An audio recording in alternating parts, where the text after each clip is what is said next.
Christian, Jewish, Muslim mythology. And as a basis, or at least what I saw was a lack of utilization of that in fantasy storytelling. Now, you had brought up that there was the great era of biblical epics, that we talk about, and I think that's very true. It's not quite exactly what I was thinking of when I was thinking of that, because when I think of fantasy with a classic fantasy, elves, dwarves, but also we draw a lot from Greek fantasy. I don't think of, when we're just creating fantasy worlds or creating fantasy, I don't think of things that are drawn from Christianity. But that's Islam. Interesting, because that's a cultural bias, right? Because look, anyone who knows me knows I'm a practicing Muslim, right? I mean, so I'm within a culture and I'm seeing it from within, but I'm also a writer, so I have to step outside and look at it. So that's a cultural bias that we all have, is that the stories that were raised within our tradition, even if we're not believers, but they're part of our cultural tradition, we don't even think of them as fantasy. They're just part of our tradition, right? And so, is Santa Claus a fantasy story, right? It's we don't think of it that way, but it's a story with magical stories, magic flying reindeer and all this other stuff, and Frosty the Snowman. All those things are stories in our culture, but we don't think of them as fantasy stories, even though they're essentially they're as made up as Lord of the Rings. In fact, they're more made up than Lord of the Rings, which is based on biblical storytelling. But we look at the Bible. If I am not Jewish, Christian, or Muslim, if I am from another tradition, culturally, if I'm Hindu, I'm Buddhist, and I'm not raised with this kind of archetypal stories of Moses and Jesus and all this stuff floating around, it's new to me when I'm introduced to it.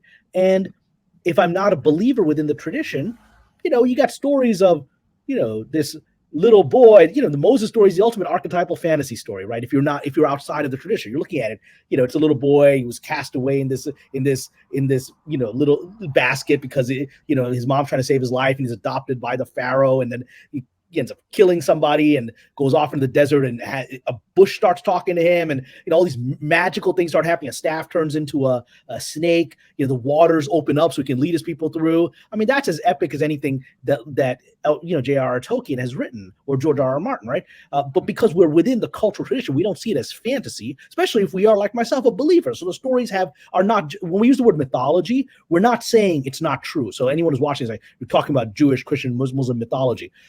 Mythology just means meaningful story. It's not just a story, but a story that has profound personal meaning. I mean, I think Lord of the Rings is a mythology. It's presented, especially the Silmarillion, is presented events that actually happened in an alternative past, right? But it doesn't matter. If it's meaningful to you, it becomes mythology. It doesn't mean it's not true.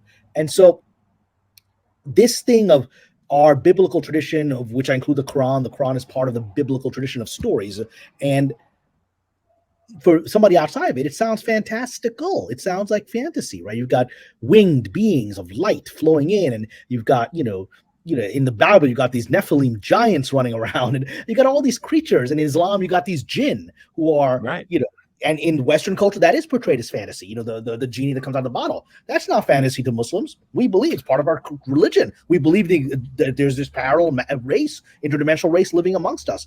And yet it is fantasy. The Sinbad stories, Aladdin stories, it's fantasy. Yeah, the 40 Arabian Nights. Yeah, that's true. That it does draw upon Muslim or Islam as a fantasy. Now, I would say that's not as mainstream. Like as far as because Lord of the Rings and orcs and elves and things like that are much more mainstream. But you're right. That's a very strong tradition. Of the flying carpet and all those archetypal images as fantasy, because what fantasy is something that's outside of our culture. And that's why Aladdin and his lamp is still fantasy storytelling to the West.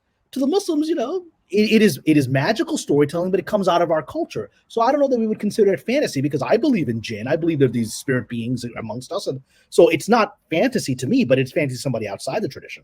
Well, now an exception that kind of proves the rule would be Mrs. Marvel. Like recently, we had that show that dealt with the jinn, so that was one that was drawing. I would say Mrs. Marvel, the Marvel universe, fantasy universe. But that's one that did draw from that we have jinn being one of the main creatures. And so it's the first time you had an expression of this idea outside of the sort of Western stereotype of the genie in the lamp, right? That this is actually part of people's belief system. For a quarter of the planet believes that these entities live amongst us in a parallel dimension, and that show explored that.